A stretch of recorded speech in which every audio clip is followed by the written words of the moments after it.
Olá, o ponto de vista de hoje vai falar sobre o funcionamento da justiça com base no caso do assassino do cartunista Glauco Vilas-Boas e do filho dele, Raoni, o Carlos Eduardo Nunes, o Cadu, que na semana passada voltou a ser preso, acusado de crimes, depois de ter sido solto em 2013. Eu recebo aqui os advogados Tiago Amaral de Mello, bem-vindo, Tiago, e Haroldo Cardella, bem-vindo, Haroldo. Primeira pergunta é justamente sobre o caso do Cadu. A justiça falhou em soltar ele, Haroldo? Veja bem, primeiro agradeço o convite da TV Câmara, é um prazer, uma satisfação poder participar desse programa, juntamente com meu colega Tiago. E ela não errou, ou seja, a justiça criminal, não é? A partir do momento que nós temos uma condenação ou uma aplicação de uma medida de segurança, que é o caso, pelo fato daquele acusado ter sido julgado e absolvido impropriamente, ou seja, o que significa isso? Significa que o juiz, após análise do processo, entendeu, através de perícias técnicas, médicas, que aquele acusado daquele crime, ele não tinha a possibilidade de entender o caráter ilícito daquilo que ele tinha praticado. Então, para isso, a nossa legislação brasileira estabelece a aplicação de uma outra medida que não a pena. A pena é a sanção, ela é você retribuir o mal para que ele cometeu determinado delito. Mas o que foi aí, Tiago? Foi um erro da junta médica ou não houve erro ou faltou um acompanhamento nessa liberdade dele provisória? Então, como o Dr. Cardella havia dito, eu entendo também que a juíza não errou absolutamente. O que aconteceu, no meu ponto de vista, é que houve uma falha na análise por parte dos psiquiatras forenses. Porque eu, se juíza fosse, também teria tomado a mesma decisão que ela, porque nós, operadores do direito, não somos técnicos, não somos médicos. Ela, amparada com essa perícia feita por uma junta do Tribunal de Justiça de Goiás, jamais poderia decidir diversamente do que os médicos trouxeram a ela. Então, para mim, o equívoco aí, se houve, foi por parte dos psiquiatras forenses. Agora, pegando um ponto para deixar para o telespectador entender como é que é o funcionamento da justiça. A gente tem o caso da Suzane von Richthofen, que por 2 vezes ela pediu para ter o regime semiaberto, foi negado, aí quando foi concedido ela pediu para ficar. Tem o caso do Champinha, que sequestrou um casal e acabou violentando e matando a menina de forma brutal. Ele era menor, já era para ele estar em liberdade, mas daí a justiça entrou com o pedido, ele está sob intervenção por conta de problemas psiquiátricos. Como é que é o funcionamento da justiça nesse ponto? Como é que ela decide a progressão da pena? Quem vai e quem não vai para o regime semiaberto ou para a liberdade? Veja bem, nós temos uma questão objetiva, primeiro, que o nosso país adotou um sistema que é o chamado sistema progressivo, ou seja, o condenado ele deve sair de um regime mais duro para um regime mais leve, ou seja, mais benéfico. Então, o nosso sistema ele se dá nas penas privativas da liberdade, através de um regime fechado, depois ele passa para um semiaberto e depois ele passa para o regime aberto e o aberto domiciliar. Esse é o nosso sistema, ou seja, através do bom comportamento carcerário e também através de exames chamados dos exames criminológicos, feitos por especialistas da área de psicologia, da psiquiatria, enfim, um colegiado de técnicos para saber se aquele condenado ele pode dar esse salto progressivo do sistema penal brasileiro. Mas qual que é a explicação, Tiago, para que 70% dos casos de quem vai para o regime semiaberto ou para o domiciliar voltam a cometer crimes? É 70% de reincidência. O problema da reincidência ele é muito mais amplo do que simplesmente a justiça em si, entendeu? O funcionamento dela. Eu acho que falta, na verdade, políticas públicas de sorte a possibilitar que o preso, quando progrida ou quando saia, não volte a cometer crimes. Como eu enxergo isso? Eu acho, primeiro, que hoje a pena é vista apenas como um castigo. Só que o caráter dela primordial, central, seria a ressocialização dele. Reinseri-lo na sociedade. Então, precisa haver políticas públicas para haver a inclusão social desse preso, tem que possibilitar ele a ter trabalho, porque não havendo trabalho, fica difícil, né? A pessoa fica ociosa. Hoje a cadeia é composta por sentenciados ociosos. Eles ficam lá e o Estado não consegue fazer maneiras com que ele cumpra a ressocialização, né? Ele tem que estar apto a poder voltar, e ele não está. E na sua opinião, É como bem colocado pelo Dr. Tiago, sem dúvida nenhuma nós vivemos um caos do sistema penitenciário brasileiro. O nosso sistema penitenciário é falido. E a nossa legislação, que muito se critica, mudanças de leis mais duras, enfim, a nossa legislação, que é de 84, ela é muito atual. Nós temos uma lei específica que trata da execução penal, ou seja, que trata da vida do condenado. Mas o nosso grande problema é a sua estrutura, ou seja, nós não cuidamos daquele preso. A sociedade não se preocupa com isso. Os nossos governantes, principalmente o nosso poder executivo, se esquece daquele sistema. Ou seja, então o nosso grande problema, como disse o Dr. Tiago, é a estrutura do nosso sistema penitenciário, que ele é falido. Ou seja, aquilo é um amontoado de presos. Nós temos no sistema prisional brasileiro presos que esperam o outro acordar para poder dormir. Nós temos a situação dos chamados homens morcego, que ele fica amarrado na cela para poder dormir amarrado, porque não existe dentro de um local que caberia 5, nós temos 40. Então isso é degradante, não é? Nós temos a aplicação de uma pena degradante. E nós temos no Brasil, até por previsão constitucional, o respeito à dignidade humana. Então veja bem, esse cidadão que entra no cárcere por um pequeno delito, ainda que primário, de bons antecedentes, mas ele falhou, ele infringiu a norma penal, foi condenado.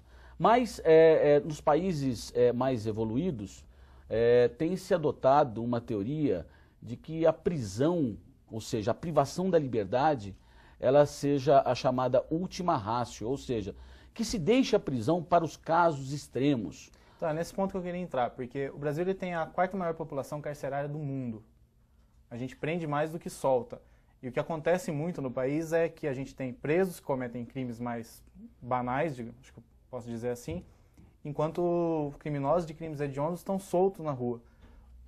Qual que é o erro no processo? O que é preciso inverter? O juiz não consegue julgar todos os casos para acelerar, por exemplo, essa pessoa cometeu um crime menor de sair logo, ou as leis elas fazem com que essas pessoas permaneçam mais tempo? Ao meu ver, é uma falácia essa questão do endurecimento das leis penais. Nós temos um exemplo clássico, né, Tiago, que foi a lei dos crimes hediondos em 90. Que aumentou o número de crimes hediondos.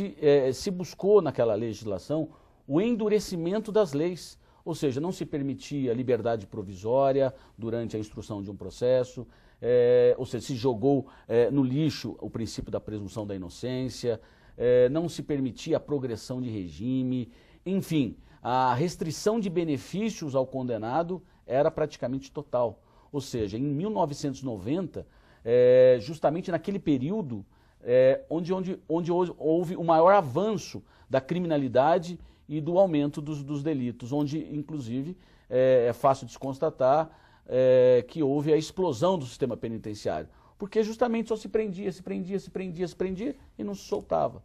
Então, tem sido muito comum essa prática no país, dessa inflação legislativa penal. Se busca, de todas as formas, condutas que poderiam ser resolvidas por outros meios, se socorrer do direito penal. Mas quais seriam esses meios para, entre aspas, se soltar mais do que se prende? Eu acho que não é uma questão de soltar mais. Eu acho no que sentido figurado, de sim, equilibrar a balança. De equilibrar. Primeiro, eu acho que hoje a lógica do prender mais não funciona. O que a gente vê hoje, lamentavelmente, e não dá para negar, é que se prende simplesmente por um rótulo. Chega um auto de prisão em flagrante, é roubo. Automaticamente a pessoa está presa. Se for um furto simples, ela vai ser concedida liberdade provisória. O que acontece é o seguinte, para prender é muito fácil. E depois, na execução, o processo não anda. Você entra com uma petição para uma progressão, para um benefício que fica meses para que ela possa ser juntada aos autos, para ser apreciada. Quais são os caminhos que atrapalham esse andamento? Eu acho que tem que, primeiro, o magistrado, ele não vai resolver os problemas de ausência de políticas públicas para resolver o caos que nós vivemos. Então, primeiro é aplicar a lei. Tem requisitos para prender preventivamente? Se prende. Por exemplo, no caso do mensalão, foram condenados os políticos por crimes de corrupção, lavagem, etc. Crimes gravíssimos. Eles estão presos hoje. Eles permaneceram soltos durante o processo? Permaneceram soltos. Por quê? Porque não havia motivos para prender. Mas isso se deu porque estava no Supremo. Se tivesse, provavelmente, na primeira instância, estariam presos desde o começo. E isso infla o sistema. Vira uma panela de pressão. Então, começando por aplicar o direito ao caso concreto. E não banalizar.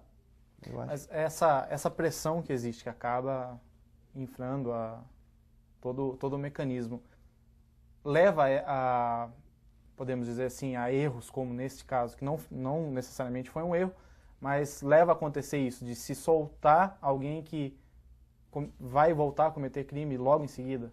Veja bem, o juiz... Sem estar recuperado. O juiz é restrito à determinação legal. O juiz é um aplicador da lei. O juiz está lá, inclusive, para aplicar e garantir os direitos dos cidadãos. Ou seja, o juiz não está ali para fazer, quando se fala fazer justiça, o juiz está lá para garantir os direitos, principalmente os direitos constitucionais, né? Talvez o que ocorre e que nós chamamos atenção sempre é talvez uma política, né?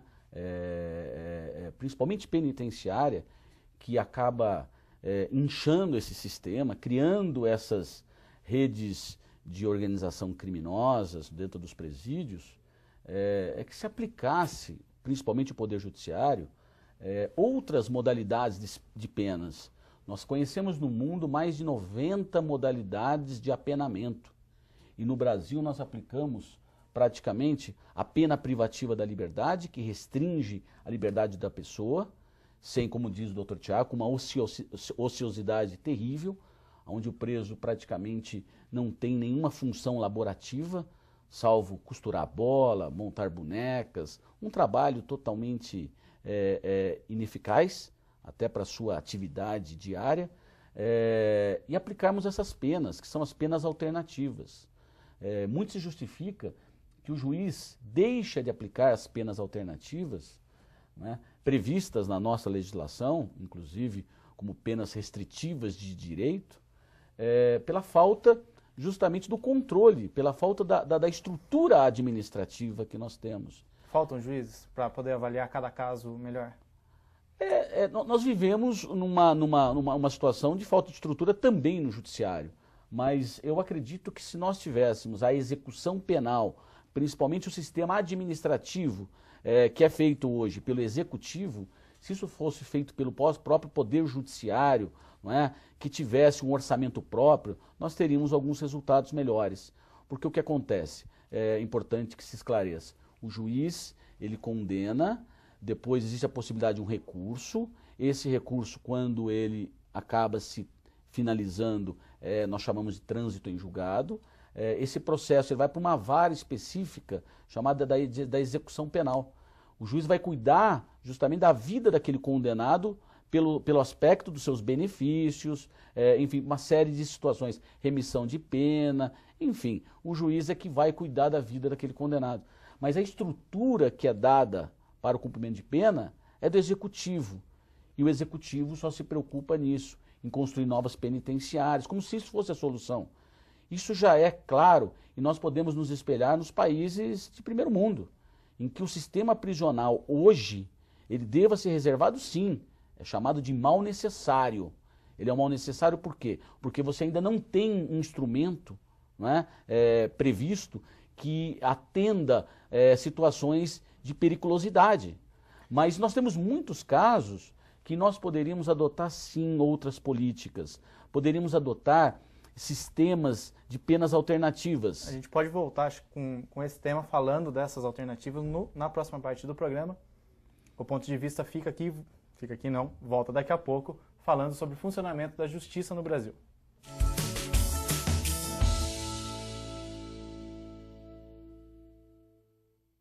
Você fica constrangido quando encontra uma pessoa com deficiência? Então, está na hora de mudar. Deficiência não é doença e essas dicas são para você. Ao conversar com o cadeirante, procure sentar-se. Assim, vocês mantêm a mesma linha do olhar. Para ajudá-lo a subir um degrau, segure a cadeira com firmeza e incline para trás, levantando as rodinhas da frente. Para descer, faça a manobra de marcha ré, sempre apoiando para evitar solavancos. Mas nunca movimente a cadeira sem antes pedir permissão ao cadeirante. E em nenhuma hipótese, nem por um segundo, estacione na vaga reservada a pessoas com deficiência ou ao lado de guias rebaixadas. Você gostaria que construíssem um muro na porta da sua garagem? Pois é, quando você estaciona em lugares reservados, está impedindo que o deficiente físico se locomova. Cidadania é saber conviver com as diferenças.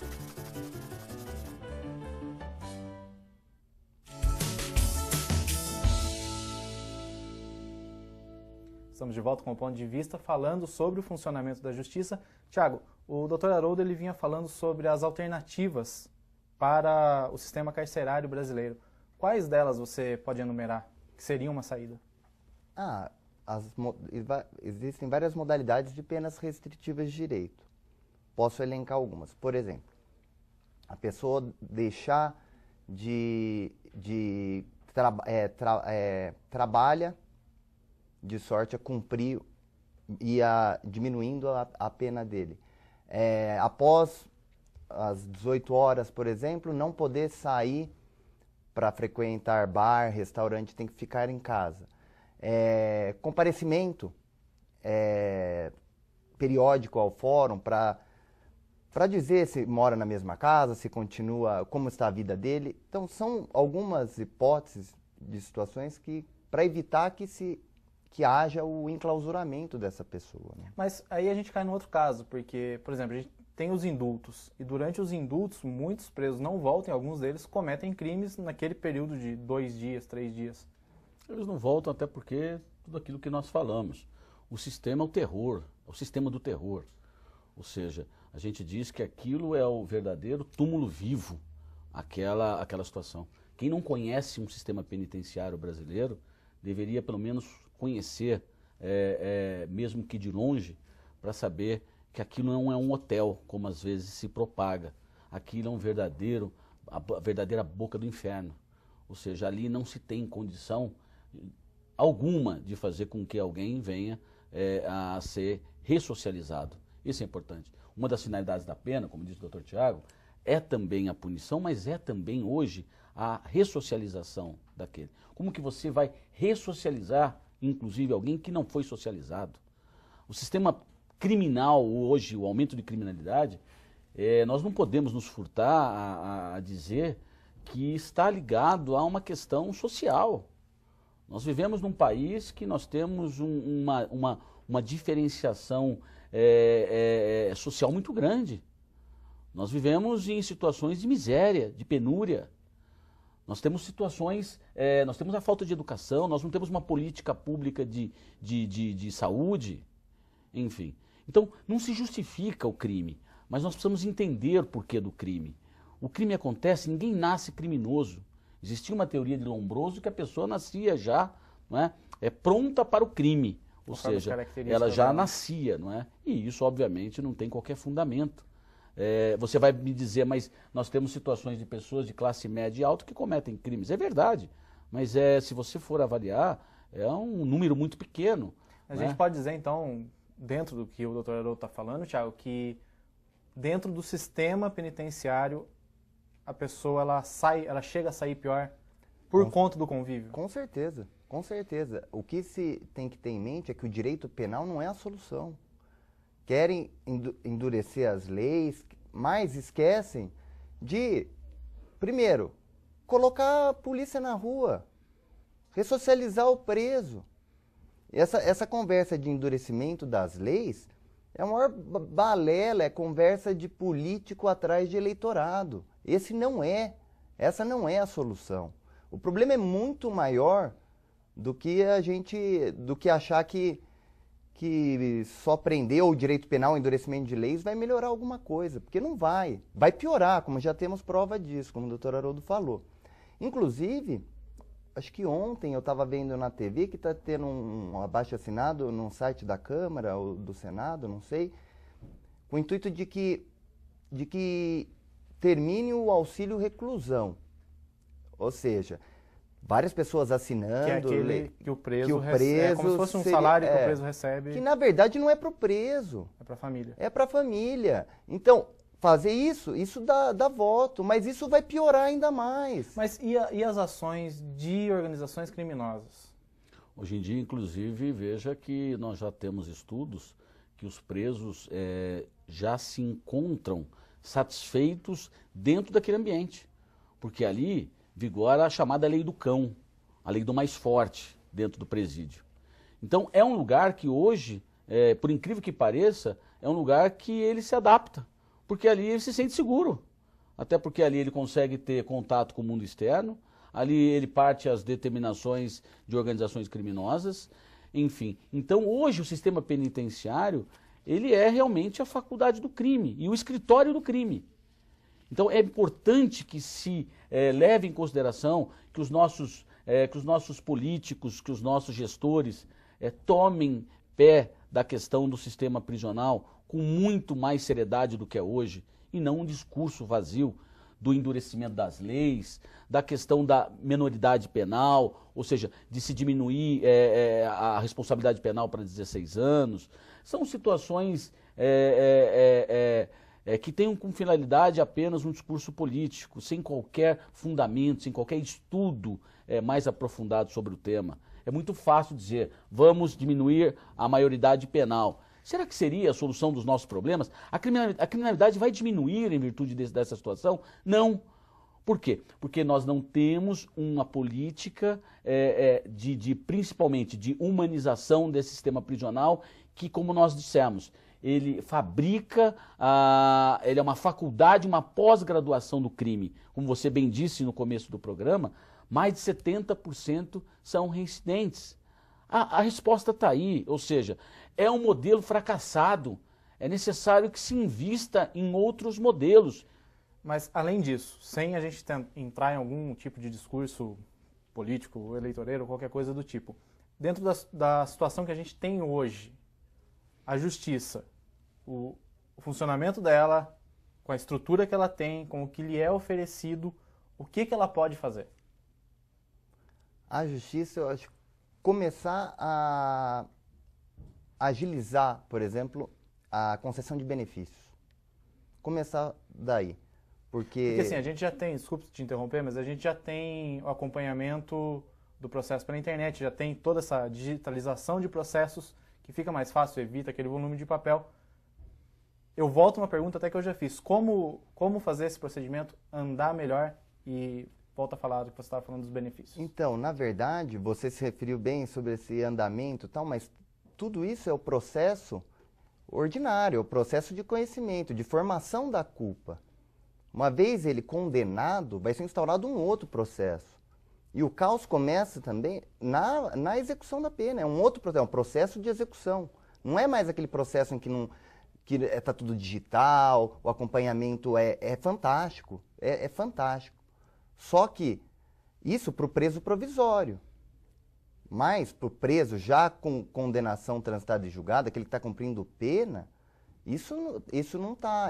Precisa haver uma agilização nessas concessões de benefício, porque muitas vezes também o sistema carcerário está estufado, está lotado, porque muitas pessoas que já nem eram para estar ali estão ocupando espaço, sendo que eles já teriam direito deles, de já tá na rua, por exemplo. Por isso justamente que nós insistimos na questão dessa humanização do sistema prisional. É necessário dar um basta a esse tipo de sistema que nós temos. Ou seja, o encarceramento, a privação de liberdade de uma pessoa, ela tem que ser restrita para os casos de grande periculosidade. E o sistema prisional brasileiro, nós temos muitos e muitos casos que nós poderíamos dar um outro tipo de atenção. É necessário para aquele que comete o crime grave, que nós tivéssemos um pouco de respeito à dignidade da pessoa humana. A pessoa cometeu o delito e ela vai pagar pelo delito, mas ela tem que ser preservada. Isso está previsto na nossa Constituição Federal, isso está previsto em pactos internacionais que o Brasil é subscritor, como a Convenção de Direitos Humanos, não é? Em relação também aos pactos junto à ONU, enfim. Mas nosso sistema prisional, ele é, sem dúvida nenhuma, um dos mais falidos do mundo. Então, me parece que é importante que se dê um pouco mais de valor para aqueles segregados, que dali, um dia, eles sairão, e sairão muito piores do que quando entraram. A gente volta já já falando sobre o funcionamento da justiça aqui no Brasil.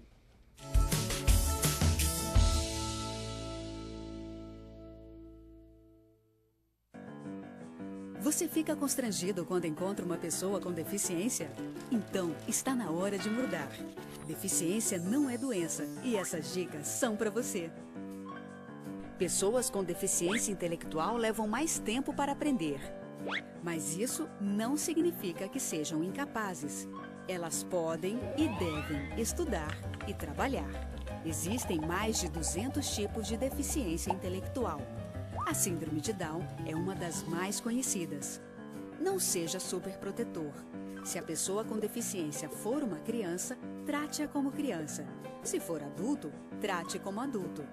Ao pedir alguma coisa, se ela não conseguir fazer, mostre um modelo e certifique-se de que foi compreendido. E o mais importante, respeite o ritmo dela. Cidadania é saber conviver com as diferenças.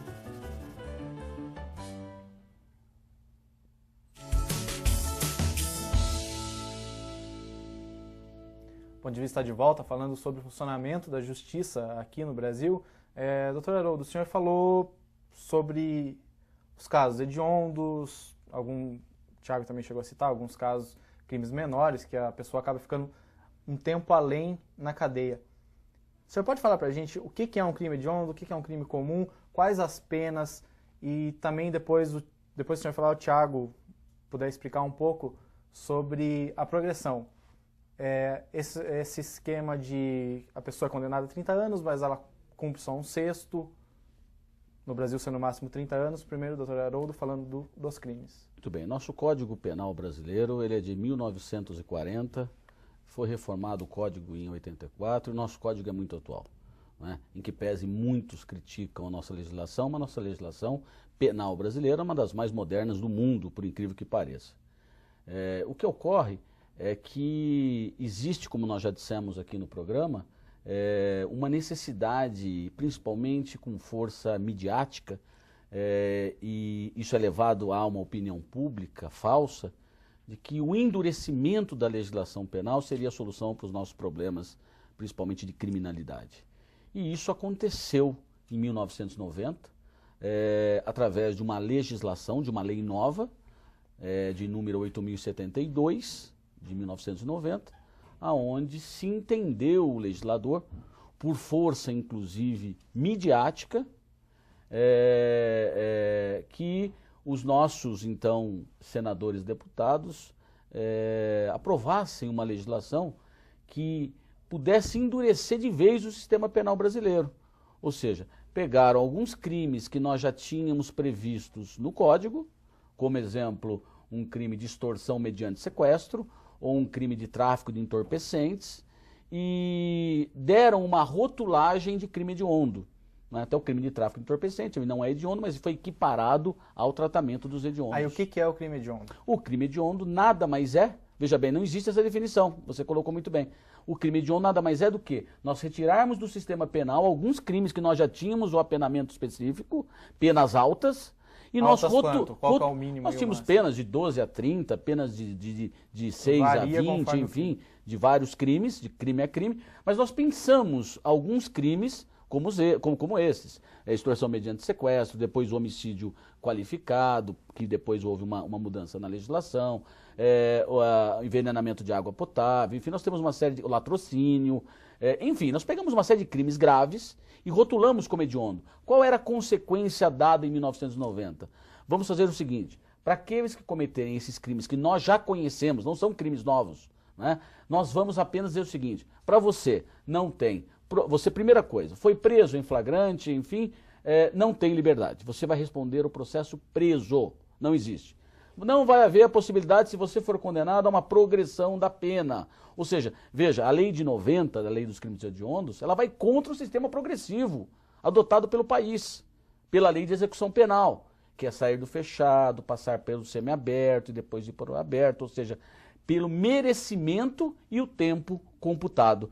Então veja que nesse caso, a lei dos crimes hediondos apenas rotulou e endureceu, achando que com isso nós teríamos uma diminuição de criminalidade. Engano.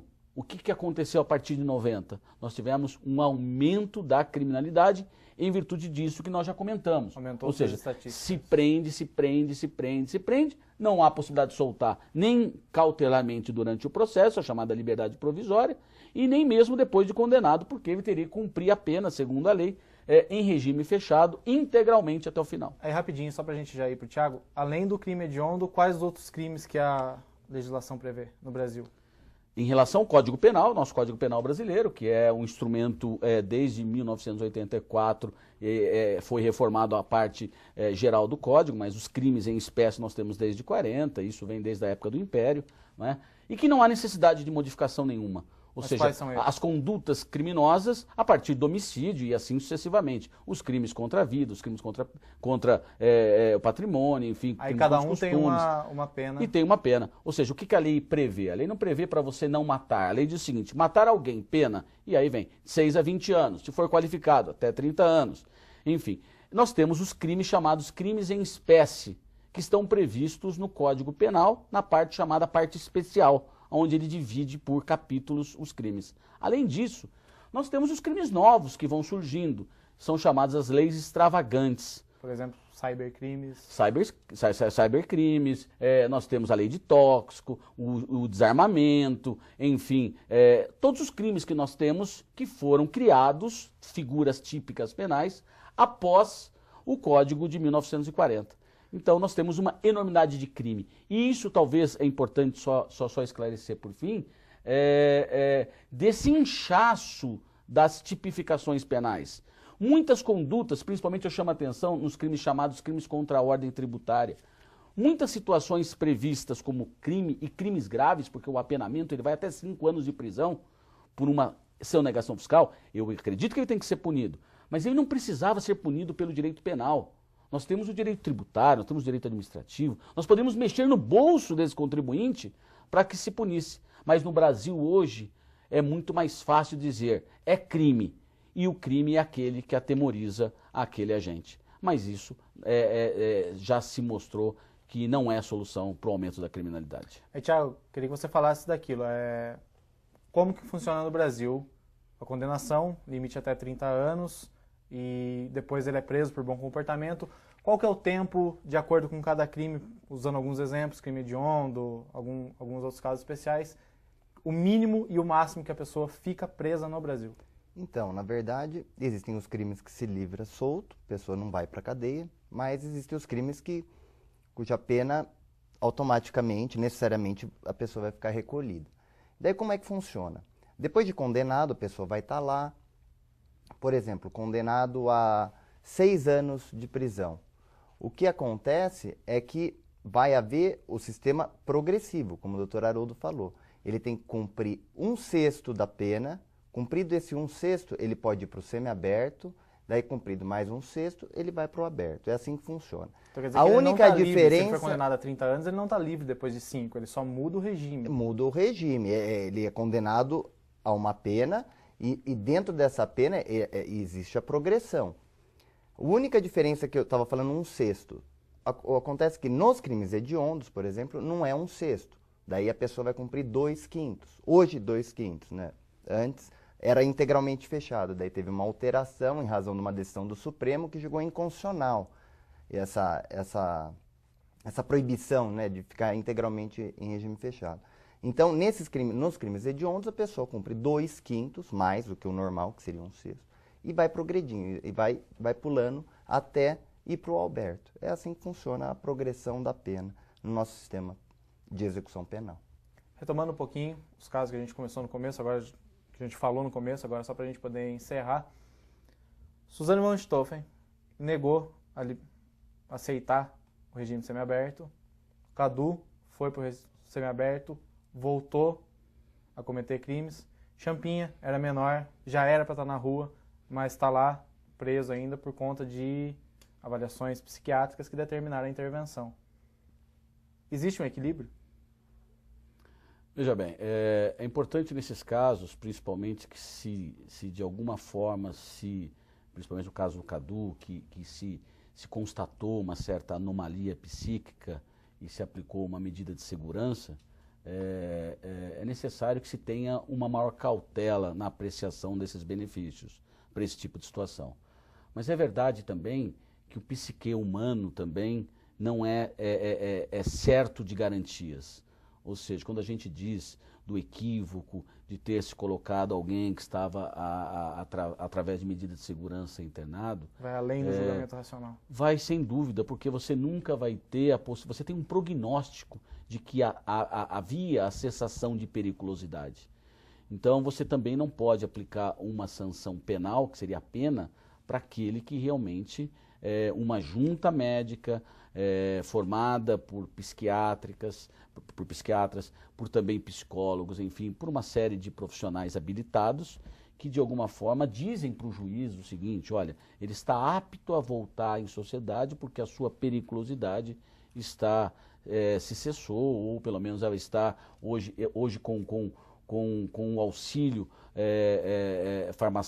farmacêuticos, nós temos a possibilidade pelo menos de um equilíbrio dessas situações em que a pessoa se encontra num grau de aplicação de medidas de segurança. Sua opinião, Thiago? Eu acho que vai além, como você falou. Existem casos, esse caso, por exemplo, do Champinha, é uma situação assim que até eu não sabia, porque o normal, como ele era menor, ele não poderia ficar preso depois dos 21 anos. Não tem o que fazer. Se não me engano, ele está numa instituição da Secretaria pelo do Estado. Pelo que eu tenho lido, na verdade, houve uma manobra para tentar manter ele, mas não do ponto de vista do ECA. Então, o que aconteceu? Fez 21 anos, ele era menor, tem que ir para a rua. O que eu li a respeito é que o Estado entrou com uma intervenção nele, mas daí já é cível. Entrou com uma intervenção e daí na condição o tutor, o responsável por ele uma vez interditado, daí mandaram ele para uma instituição que, aliás, o que eu tenho lido é que ele vai sair pior se um dia sair dali. O senhor quer deixar algum recado? A gente está terminando já o programa. Eu agradeço a atenção dos seus telespectadores da TV Câmara, é uma satisfação muito grande participar e deixar essa mensagem, que o direito penal brasileiro, a legislação ela é muito bem aplicada nos dias de hoje, mas o que nos falta realmente é uma estrutura melhor para a aplicação dessas leis. Nós não precisamos de leis novas, não precisamos do endurecimento, precisamos sim de uma humanização do sistema penitenciário. Do jeito que entra, ele vai sair. E nós precisamos fazer de todas as formas que aquele que esteja dentro do sistema penitenciário, ele saia melhor do que ele entrou e não pior. Porque, como se diz, ali é uma faculdade, é uma pós-graduação do crime. Nós precisamos dar um basta nisso. Nós precisamos cuidar dos nossos condenados e não simplesmente apedrejá-los. É necessário que isso seja um esforço comum entre o Poder Judiciário, o próprio Ministério Público, os nossos políticos e também a sociedade. É importante que a sociedade veja com bons olhos o zelo, o cuidado com aquele que está custodiado, porque aquilo é um verdadeiro inferno e dali ele vai sair. E como ele vai sair pior do que entrou. Thiago? Faço minhas palavras do Dr. Haroldo, meu nobre colega aqui. Gostaria de agradecer a oportunidade pelo convite, espero ter contribuído aí com os telespectadores para colocar algumas ideias e sopesar valores que às vezes ficam marginalizados aí no afã de querer abaixar essa pressão midiática, enfim. Fica aqui o meu agradecimento e foi um prazer estar aqui hoje. Obrigado aos dois. Esse foi o Ponto de Vista, que falou sobre o funcionamento da justiça. A gente volta num próximo programa.